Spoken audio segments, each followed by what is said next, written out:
Dear students, I explain two basic concepts related with non-Mendelian inheritance. First one is codominance and then incomplete dominance. I explained you incomplete dominance and codominance, that is related with the second postulate of the Mendel, and according to second postulate of the Mendel, when two different alleles come together in form of a heterozygote, then only one allele can express itself, and the allele that express itself is dominant allele, and this is law of dominance. But in there are many cases in nature that are exceptions of Mendel's law of dominance. I explained you incomplete dominance and codominance, that are exceptions of Mendel's law of dominance, and I explained you what is non-Mendelian inheritance, all patterns of inheritance that could not be explained exclusively on the basis of Mendel's original principles alone, and some complexities were observed by later workers, and all that were grouped in non-Mendelian inheritance. There are four basic phenomena related with non-Mendelian inheritance that is in your course, that is incomplete dominance, codominance, multiple allelism, and polygenic inheritance. What is incomplete dominance? I explain you the when in any case, here you can understood this fact.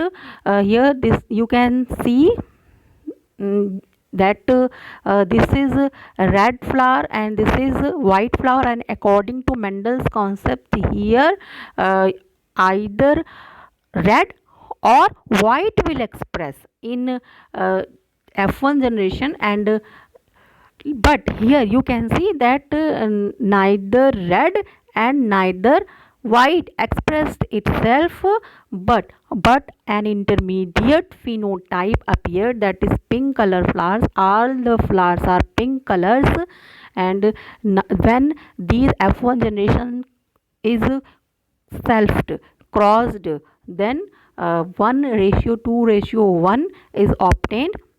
You can see here in this, you can see this here, that you when selfing between these F1 offspring is done, then one flower is red and one flower is white, means actually there is not a disappearance of the parent traits, but new trait appeared, that is an intermediate between these traits. This is in complete dominance, I explained you earlier.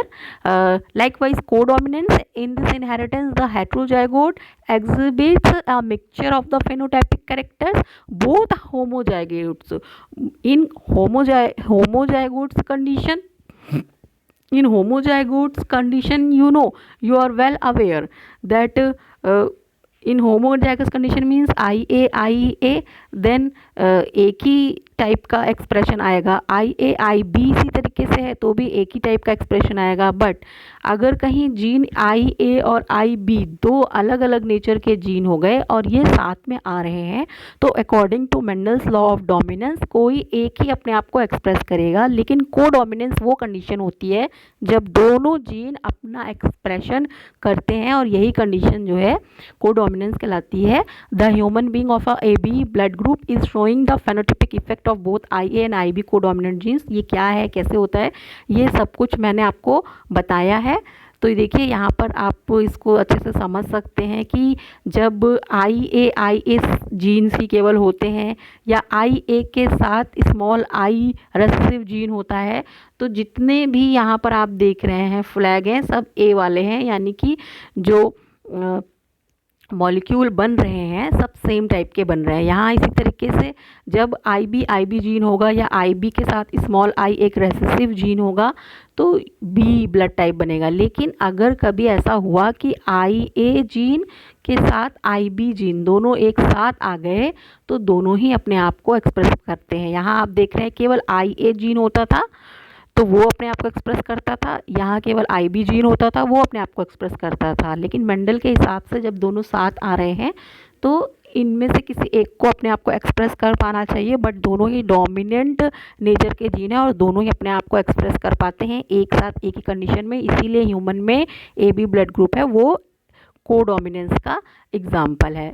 फिर इस यहाँ अब हमें इसी तरह से कुछ और भी एग्जांपल्स कोडोमिनेंस के मिलते हैं, जैसे कि रोन कैटल्स में आप देख सकते हैं वाइट हेयर वाली काऊ है और ये आप देख रहे हो कि ये एक रेड हेयर वाली बुल है, दोनों के बीच में क्रॉस कराया गया तो रोन कैटल्स मिलते हैं जिनमें दोनों पेरेंट्स के कैरेक्टर्स ऐसे तो यहाँ पर दोनों में से कोई एक पेरेंट का कैरेक्टर ही आना चाहिए, लेकिन इनमें दोनों के कैरेक्टर्स आ रहे हैं तो ये रोन कैटल आपको ये भी एग्जाम्पल। इसी तरह रोडोडेंड्रॉन एक फ्लावर होता है जिसमें flower colour display flowers with both red and white petals, जबकि जो इनके पेरेंट्स लिए गए होंगे तो वो केवल या तो वाइट पेटल्स वाला प्लांट था या कोई केवल रेड पेटल वाला प्लांट लिया गया था। बट यहाँ आप देख रहे हैं ऑफस्प्रिंग में दोनों ही कलर के पेटल्स दिखाई देते हैं। इसी तरह स्पेकल चिकन्स भी कोडोमिनेंस के एग्जाम्पल हैं, जिसमें कि ब्लैक फेदर्स वाले चिकन होते हैं और वाइट फेदर्स वाले चिकन होते हैं, बट उसे स्पेकल्ड या चेकर्ड चिकन्स बनते हैं जिनमें कि वाइट और ब्लैक का चेक होता है, यानी कि दो जीन जो हैं वो अपने आप को एक साथ एक्सप्रेस कर पा रहे हैं। इस तरह से कैमेलिया फ्लावर में भी ये एग्जांपल कोडोमिनेंस का दिखता है। कोडोमिनेंस और इनकम्प्लीट डोमिनेंस में अगर डिफरेंस पूछा जाए, बहुत इंपॉर्टेंट क्वेश्चन, इसलिए मैं यहाँ पर एक्चुअली मेरा मेन मोटिव इसी क्वेश्चन को डिस्कस करना था। तो इनकम्प्लीट डोमिनेंस में both alleles are partially expressed, दोनों एलिल्स पार्शियली एक्सप्रेस कर पाते हैं अपने आप को और इसीलिए हमें दोनों ही एलिल्स के बीच का कोई ट्रेट दिखाई देता है। लेकिन जो कोडोमिनेंस होती है तो यहाँ कोडोमिनेंस में क्या होता है, दोनों ही एलिल्स अपने आप को कंप्लीटली एक्सप्रेस कर पाते हैं, both alleles are fully expressed. तो इनकम्प्लीट डोमिनेंस में both alleles express but partially, in codominance both alleles express but fully. Offspring shows a third phenotype, यहाँ पर एक थर्ड फिनोटाइप भी दिखाई देती है जो कि इंटरमीडिएट होती है बोथ पेरेंट्स की, तो इसीलिए इसे ब्लेंडिंग डोमिनेंस भी कहते हैं। इनकम्प्लीट डोमिनेंस का एक नाम ब्लेंडिंग डोमिनेंस भी है, यानी कि दो पेरेंट कंडीशंस के बीच में ब्लेंडिंग हुई। जैसे आप अगर कलर बनाते हो, वाटर कलर बचपन में आपने बनाए होंगे, रेड कलर के साथ आपने वाइट कलर को ब्लेंड किया होगा तो आपको पिंक कलर मिला होगा, तो ऐसे यहाँ जीन्स की एलिल्स की ब्लेंडिंग हो रही है, इसीलिए इनकम्प्लीट डोमिनेंस को ब्लेंडिंग डोमिनेंस भी कहते हैं। इसी तरीके से कोडोमिनेंस में आप देख रहे हैं both alleles are fully express, offspring shows a third phenotype that is completely different from both the parents phenotype. ठीक है, तो जो यहाँ ऑफस्प्रिंग आता है वो भी ना तो एक दोनों में से किसी पेरेंट के जैसा एग्जैक्टली नहीं है बट उसमें दोनों ही के कैरेक्टर्स हैं। तो इस तरीके से आप देख सकते हैं कि बेसिक डिफरेंस जो है इनकम्प्लीट डोमिनेंस का और कोडोमिनेंस का, यहाँ भी आप देख पा रहे हो मेंडल का जो लॉ है, लॉ ऑफ डोमिनेंस, उसके अकॉर्डिंग ये अगर एक पेरेंट ये है एक पेरेंट ये है तो इन दोनों में से कोई एक पेरेंट के जैसा ही ऑफस्प्रिंग होगा, यही मेंडल का लॉ ऑफ डोमिनेंस है, यहाँ आप देख रहे हैं। लेकिन जब इनकम्प्लीट डोमिनेंस आई, इनकम्प्लीट डोमिनेंस है तो इनकम्प्लीट डोमिनेंस में आप देखेंगे कि ना तो इसके जैसा, यानी दोनों में से कोई पेरेंट के जैसा ऑफस्प्रिंग नहीं, ना इस पेरेंट के जैसी ऑफस्प्रिंग है ना इस पेरेंट की जैसी, बल्कि एक थर्ड जीनोटाइप अपीयर हो रहा है। और जबकि कोडोमिनेंस में आप क्या देखते हैं, दोनों पेरेंट्स के कैरेक्टर ही ऑफस्प्रिंग में दिखाई देते हैं। Okay students, incomplete dominance codominance एक और एग्जांपल प्लांट में फ्लावर का एग्जांपल लेके देखते हैं।